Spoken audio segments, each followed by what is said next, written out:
I have forgot again. What was I talking about? I am trying so hard with the vegan. It's not just vegan, it's like high raw vegan. I mean, I'm not saying that I don't have some cooked food, or that occasionally I don't have oil. Because let me tell you about the oil with me. When I hear like some people like hard line, do not absolutely no oil or whatever, that is probably fine and perfect for them. But it doesn't mean that every single vegan can be crammed into that mold. Here's why I say that. And if I'm jumping off from a faulty point, I'd love for another, seasoned vegan to, help me out. But the way that I've come to this conclusion is I try to use as natural products on the outside as like inside. And so I use coconut oil for my moisturizer. And I would notice in the wintertime when I'd have to put the coconut oil in my palm and let it melt from the heat of my palm first before I could get it to evenly distribute. Or, I mean, I guess I could have taken it in globs and put it on my face, but that's just not the way I did it. I put it in my palm and melted into a little puddle and like go from there. And when I started seeing, when I'd put the first, pat into my palm, that it like disappeared into my hand, I said, hold on a minute, I think I must need some oil. And so I started incorporating avocado oil, and I already was using the coconut oil. I use coconut oil in a smoothie from time to time. I'm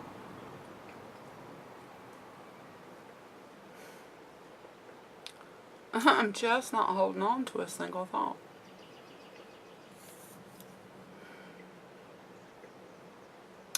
Oh, the high raw vegan, the oil, that I eat some cooked, like steamed vegetables. I have found, I'm diabetic also, type 2, so I'm not really diabetic. And I have found, even when I was kind of like in the throes of diabetes, that I could test my blood, and like a baked potato had little effect on me. And that's what I was saying about don't cram everybody in the same mold, because every diabetic doesn't test out the same. I mean, white bread would just send me to the roof, but white rice, kind of like mid-range or whatever, like I said, potato, probably because of whatever I was eating with it, balance the glycemic index out somewhat. So, occasionally I have baked potato, occasionally I have some white rice, brown rice. It's my southern sense. Hadn't really wandered off too much into quinoa and ancient grains. I am trying them, and I do have some here. It's just that I don't know. I probably need some help. I'm limping along with that a little bit too. I do think that my brain's coming back some, because maybe it's my adrenals that are coming back some, because I feel a little bit more energy and maybe a little more clear, optimistic. But as far as the vision problems, the vertigo, the spatial disorientation, the feeling like I'm falling off the back of a cliff, that's still there. And I'm just thinking, this is like, I don't want to make a negative report and say this is permanent, but like this is 8-9 years later, and it's like, I don't think this, but, okay, when you hear Dr. Morse talk about everything kind of like working its way out backwards, and furthermore, like you like start with your, your guts and your adrenals or your kidneys or your liver. I mean, whichever one probably has the highest need, but really some of those tend to take an order.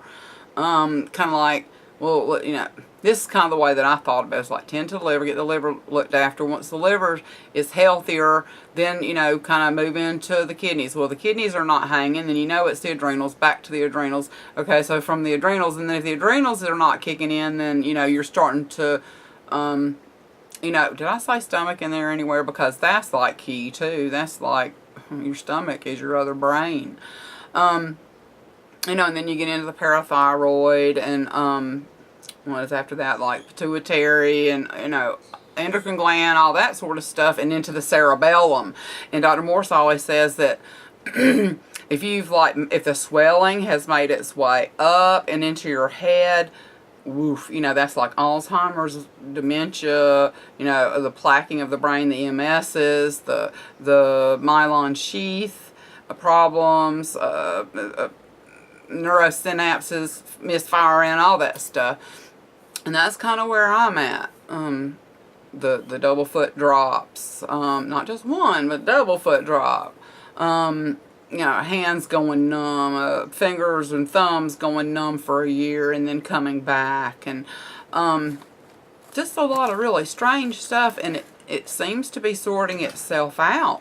I can feel all my digits, well, except for my left toe, but that's another story. My left big toe.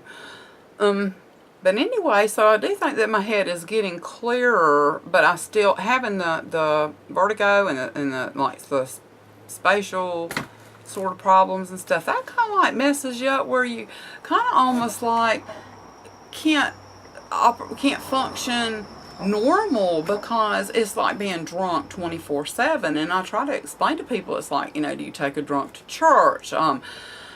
Do you take a, you know, I don't want to say do you take a drunk driving, because believe it or not, when I get behind a wheel, the horizon gets fixated better than at any other time, I suppose. And I like kind of start to settle out driving in a car. It's not sick like drunk, where you're like not where you're drunk where you can't pay attention, but the drunkenness overwhelms you, like falling backwards off of a cliff and looking for that and not being able to find the floor, and, you know, those sort of disoriented, not where your faculties are not present. It's more of a, you know, like you just keep being disoriented and have to keep readjusting, and that kind of takes all of your time to live through those aspects of being drunk all the time. So I'm hoping that that's going to fade. I've only like been into this hard for 7 months, but probably for about 3 years. I've got a really long story of how this all kind of played out, you know, steps, phases that I've gone through to get where I'm at right now, and I'm definitely healing. Like this, which side is it on the thing? Over here. Is it over here? This thing is like, it's like this crystal thing. It's been like, it's like a piece of glass, and I kept trying to get it out of my face, and like the more I kept trying to get it out, like the bigger the hole got. And so when I finally went to the doctor, like, hey, this is, I got skin cancer, what is this? You know, it's like an antenna coming out of my face. And, you know, she's like, cure it, or, you know, whatever. And it's just like, oh, it's just an enlarged pore, it'll, you know, whatever. And so I never got it tended to, but it always stayed red. And I would just like catch it on something, or like accidentally run my finger over it, and that little crystal shard would catch and pull back, and it would start weeping, like a scale pulled off of it, and it would like weep, and it was like, ooh, this is not right. Well, that has healed up, and so now I just have this enlarged pore. And my eyelashes, I had ptosis, I don't know how you say it, of the eyelashes. And I've always had like really, really long eyelashes to like hit my sunglasses, and they'd be like up here, batting on my, you know, not all the way up on the brow bone, but like right in here. Excuse me. And so my eyelashes if you go from like the center of my eyes in, all of my eyelashes went bloop, like that, and they were down. I've got pictures I could dig out and show you, but they were down in front of my vision. My vision, like I see these things, like little awnings in my vision, and I was like, you know, but that is when I really started getting scared, if you want to say, about my health, because I knew that if you start seeing something on the outside manifest like that or deteriorate like that, what is going on the inside? So my eyelashes are starting to come back. I don't know if you can see, but they're still like pointing towards the center, towards my nose, you know, from the center out, but they're, you know, they're way better than they were before, with like half of it down doing a freaking Clockwork Orange, you know.